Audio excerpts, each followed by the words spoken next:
kita tunggu keputusan pemerintah Saudi tentu saja, karena mereka yang memiliki regulasi terkait dengan pengelolaan dan penjagaan tempat-tempat suci.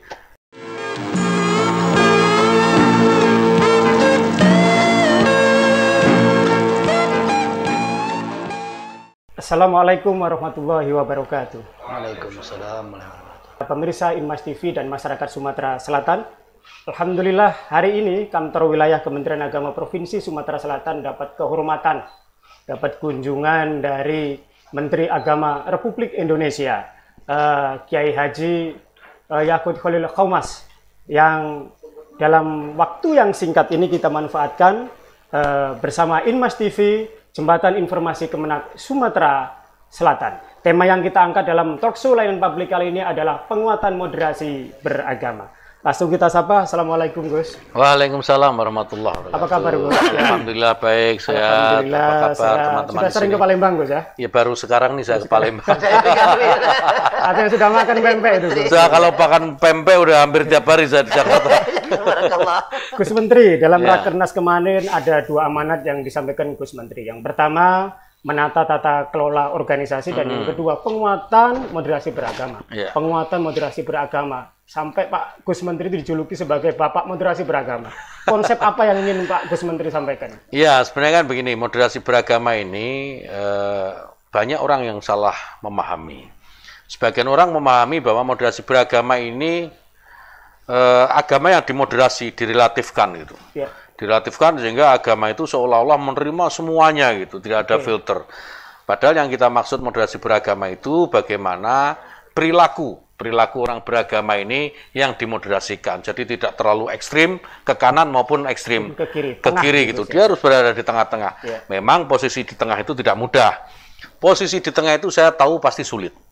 Posisi tengah itu ketika yang lain bergeser ke kiri sedikit saja, kita sudah ada di kanan nih.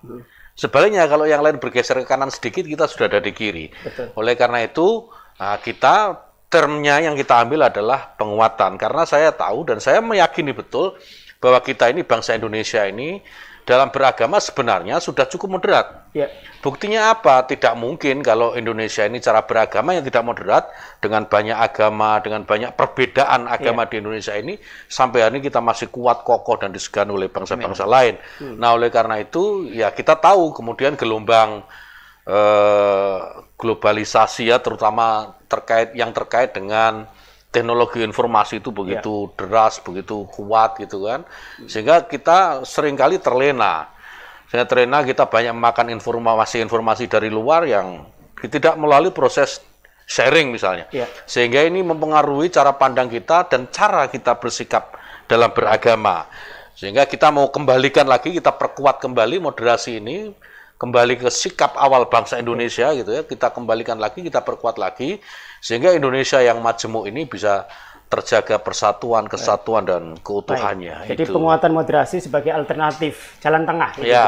Gus, ada fenomena ini. Di lapangan ada PBM nomor 8 dan 9 tahun 2006. Salah satu pasalnya di pasal 14 itu tentang pendirian rumah ibadah. Gus, saat ini begitu banyak rumah ibadah yang akhirnya nggak bisa dibangun segala macam. Sampai ada statement, apa nggak PBM ini malah membatasi orang mau mendirikan rumah ibadah. Satu sisi, ada ingin PBM ini harus ditingkatkan jadi perpres itu. Ada sikap nggak Gus tentang itu? Jadi begini, jadi kalau soal sikap itu ya, yang harus kita, sebenarnya ada sikap dasar yang harus kita sama-sama pegang. Kita semua ini dalam beragama memiliki kebebasan di negara Kesatuan Republik Indonesia, dilindungi oleh undang-undang. Tapi harus diingat, di negara Pancasila ini, di negara yang semuanya ini diatur dalam undang-undang, kebebasan yang kita miliki itu dibatasi oleh kebebasan yang dimiliki oleh orang lain. Gitu. Jadi kita bebas itu tidak kemudian seperti liberalisme gitu, yang bebas melakukan apa saja gitu. Sebenarnya tidak ada yang membatasi. Nah, kita di Indonesia ini memiliki kekhasan kebebasan. Apa itu? Kebebasan yang dibatasi oleh kebebasan yang dimiliki oleh orang lain. Sehingga termasuk pendirian rumah ibadah perlu diatur. Supaya apa? Misalnya, contoh nih, di tempat mayoritas Muslim gitu ya, kemudian kemudian bisa dengan sebebas-bebasnya membuat banyak rumah ibadah, sehingga teman-teman yang tidak beragama Muslim atau non-Muslim merasa kesulitan untuk membangun tempat ibadah, dan sebaliknya, di mana Muslim minoritas, misalnya sebutlah, misalnya di Bali gitu, di mana Hindu itu mayoritas, kemudian bisa membuat tempat ibadah mereka sebanyak-banyaknya sehingga yang Muslim atau beragama di luar Hindu merasa kesulitan.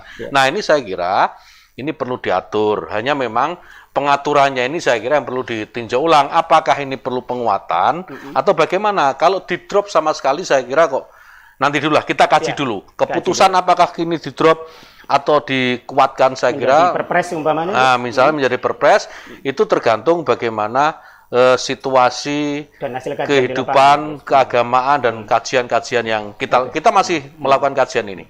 Makasih Gus. Dan satu Pak Kanwil ini. Pak Kanwil, konteks kerukunan umat beragama di Sumatera Selatan dan itu permintaan Pak Menteri tadi seperti apa Pak? Pertanyaan singkat aja. Alhamdulillah ini suatu kesyukuran. Jadi Allah SWT itu berikan terbaik untuk kita, khususnya di Sumatera Selatan, sebagaimana penduduk di Sumatera Selatan ini sangat heterogen gitu ya. Kemudian geografinya juga seperti itu, topografinya seperti itu. Tapi kalau kita melihat dari berkenaan dengan forum kerukunan beragama di mana saja dia berada sangat ekses. Kita lihat ada Hindu, ada Buddha, Kristen, Katolik, Konghucu, lebih-lebih Islam paling banyak. Ya dari beberapa tahun sudah kita lalui sangat rukun. Terbukti kan beberapa desa percontohan yang telah terbentuk menjadi suatu desa kerukunan. Nah ini satu hal yang sangat kita apresiasi kepada masyarakat dalam memahami ajaran agama ini. Seperti disampaikan Gus Menteri. Barakallah. Baik, makasih Pak Kanwil dari konteksnya bahwa Sumatera Selatan zero konflik. Gitu. Siap. Terakhir ini Pak Gus Menteri gitu. Banyak media dan masyarakat yang ingin bertanya gimana sih kepastian haji 2021 ini Gus? Ya, kita tunggu keputusan pemerintah Saudi tentu saja karena mereka yang memiliki regulasi terkait dengan pengelolaan dan penjagaan tempat-tempat suci. Ya, Haromen itu 2 tempat suci itu. Jadi kita harus menghargai otoritas yang dimiliki oleh pemerintah Saudi dan kita tunggu keputusan pemerintah Saudi apakah mereka akan membuka ibadah haji atau tidak, bagaimana gitu. Kalau toh mereka akan membuka Haromen ya, negara mereka untuk pelaksanaan ibadah haji, kita sudah melakukan persiapan-persiapan. Kementerian Agama sudah melakukan persiapan-persiapan secara teknis sehingga insya Allah jika mereka membuka kesempatan haji untuk tahun ini gitu ya, kita sudah secara teknis sudah siap. Baik Gus, terima kasih. Closing statement untuk Inmas TV. Inmas TV adalah penguatan air baku di Sumatera Selatan. Ada yang ingin sampaikan pesan Gus? Iya, saya terus terang terkejut tadi masuk ke sini itu. Saya baru di beberapa Kementerian Agama, kantor wilayah ya, Kementerian Agama yang saya masuk baru saya temui ada studio mini TV seperti di Kanwil Sumatera Selatan. Saya kira ini harus menjadi prototipe, menjadi model gitu ya buat kantor-kantor kementerian yang lain, bagaimana kita harus beradaptasi dengan teknologi, beradaptasi dengan perkembangan zaman sehingga dakwah-dakwah yang kita sampaikan, dakwah moderatisme ya, dakwah moderasi beragama, dakwah tentang wasatiyah dan seterusnya, kerukunan umat beragama utamanya itu bisa dengan lebih cepat tersampaikan ke publik dengan lebih akurat, saya kira itu. Baik, terima kasih Pak Menteri, terima kasih Pak Kanwil atas waktunya dan kru Inmas TV luar biasa, tamu kita luar biasa, ini surprise untuk kru Inmas TV dan kantor wilayah Kementerian Agama Sumatera Selatan. Demikian, sampai ketemu pada program lain publik berikutnya dan Allahumma fiq ila qawmi thoriq. Assalamualaikum warahmatullahi wabarakatuh.